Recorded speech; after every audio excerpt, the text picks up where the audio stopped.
এই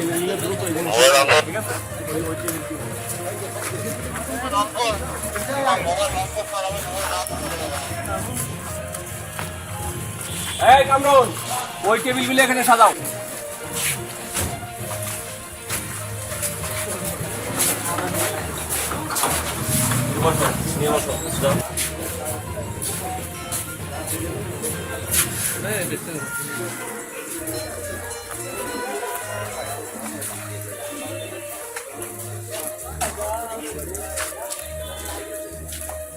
Ikan, Bang.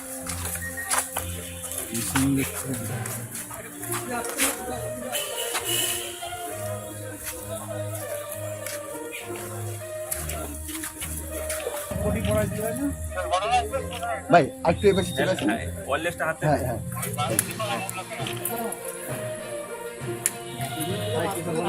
ভাই একটু সামনে থাকেন। কি আমার চোখে পড়েছে?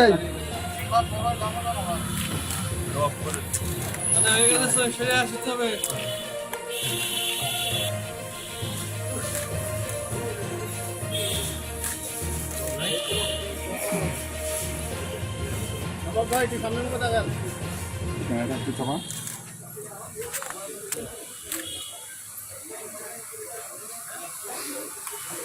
ভাই ওটা হোলি ভাই একটা বিষয় ভাই আপনার তো সব রতন বেলা তখন কি করেছে আমিও তো নিয়ে নিই মোবাইল স্যার ও এই মোবাইল এলাকার কিন্তু এই ইয়ং জেনারেশন নষ্ট করতেছিল স্যার। মাদক ব্যবসা করে, ও একটা সিন্ডিকেট আছে। তো সিন্ডিকেটের মাধ্যমে মাদক ব্যবসা করে, রোডে গাড়ি ঘোড়া সাদাবাজি করে, কেউ মাটির ব্যবসা করতে পারে না, বালুর ব্যবসা করতে পারে না, এসব বাড়ি আটটা টাকা নেই। তারপরে আমাদের এলাকার যেসব ইয়ং জেনারেশন তাদের বাপ মারে আমি নালিশ করি, তোমার ছেলেরা ওদের সাথে মেশে ছেলেপেলেগুলো তো নষ্ট হয়ে যাবে। তখন ওরে ওইসব ছেলেপেলে বললি ও আবার আলিয়ে এসে আমারে গালি বন্ধ করে, গালিগালাজ করে, মা বোন তুলে গালিগালাজ দেই। একের পর এক আমি সবসময় বলি তোমার সাথে আমার কোনো দ্বন্দ্ব নেই, তুমি আমার গালিগালাজ করো কেন?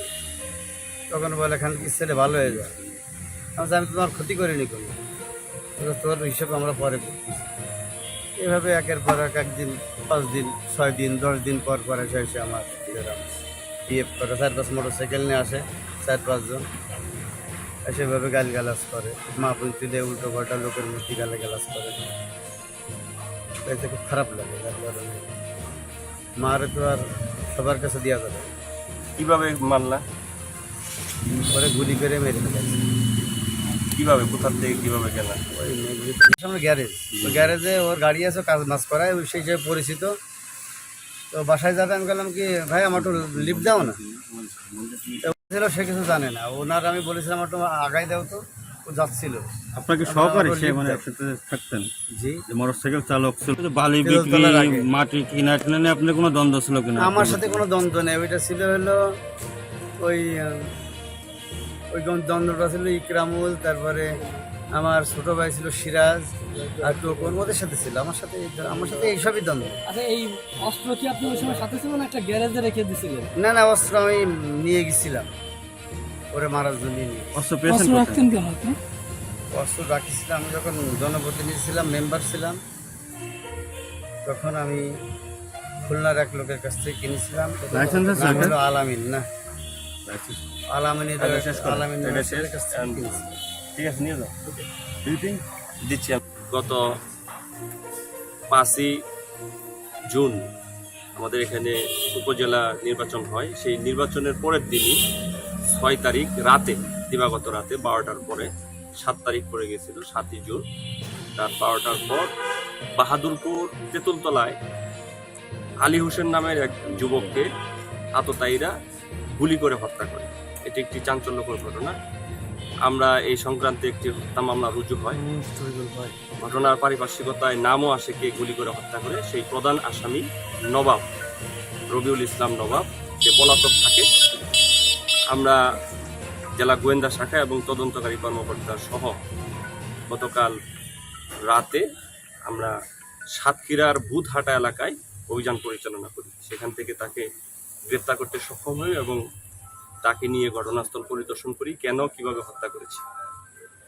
তো আমাদের মাননীয় পুলিশ সুপার অতিরিক্ত ডিআইজি প্রলয় কুমার জোয়ারদার বিপিএম বা পিপিএম মহোদয়ের নির্দেশে আমরা তদন্ত কার্যক্রম শুরু করি এবং তাকে গ্রেপ্তার করে প্রাথমিক জিজ্ঞাসাবাদের যেটা আমরা জানতে পারছি যে এলাকায় আধিপত্য বিস্তারকে কেন্দ্র করেই তাকে গালাগালি করে মা বাপ তুলে, এই কারণেই সে রাগান্বিত হয়ে ক্ষিপ্ত হয়ে তাকে হত্যার পরিকল্পনা করে এবং ঘটনার দিন একটা মোটর সাইকেল যুগে তারা ঘটনাস্থলে যায় এবং তার 15 বছর আগে থেকে একটি অস্ত্র তার হেফাজতে ছিল, অবৈধ অস্ত্র। সেই অস্ত্র দিয়েই তাকে গুলি করে হত্যা করে এবং অস্ত্রটা পার্শ্ববর্তী তার শ্বশুরবাড়ির একটি বাসার পাশে একটি পরিত্যক্ত বাসায় ফেলে রাখে। সেখান থেকে কিন্তু আমরা ঘটনার পরেই আমরা একটি গোপন তথ্যের ভিত্তিতে সেখান থেকে উদ্ধার করতে সক্ষম হই। এছাড়াও ঘটনায় ব্যবহৃত যে মোটরসাইকেলটি, সেই মোটরসাইকেল যে ব্যবহারকারী দীপক, তাকে আমরা শনাক্ত করতে সক্ষম হই এবং পালবাড়ির তার বাসা থেকে আমরা মোটরসাইকেল উদ্ধার করতে সক্ষম হই। দীপক এখনো পলাতক রয়েছে।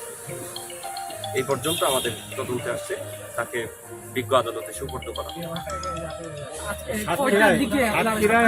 কার বাসায় ছিল সাতক্ষীরায়? আমরা আজকে ভোর 3:30 ঘটিকার সময় বোধহাটা তার খালার বাসা, খালাতো বোনের বাসায় আমরা অভিযান পরিচালনা করি। সেখানে সে আত্মগোপনে ছিল, সেখানে পলাতক ছিল। উনি কি চরমপন্থী নেতা বা এরকম বলা হচ্ছিল? না, এরকম না। সে পরিচয় দিয়েছে সে স্থানীয় জেলা বিএনপির সে সদস্য এবং বন ও পরিবেশ স্থায়ী কমিটির সে সভাপতি হিসেবে সে পরিচয় দিয়েছে।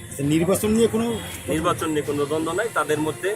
আধিপত্য বিস্তার, এলাকায় যে আধিপত্য, সে আধিপত্য বিস্তারকে কেন্দ্র করেই হত্যাকাণ্ডটা সংঘটিত হয়েছে। অন্যান্য কোনো মামলা বা আগে পূর্বে কিছু আছে কিনা? মানে নবাবের বিরুদ্ধেও 4টি মামলা আছে আদার সেকশনের মারামারি সহ, আর আলীর বিরুদ্ধে একটি হত্যা মামলা সহ বিভিন্ন মাদক মামলা রয়েছে। ঠিক আছে।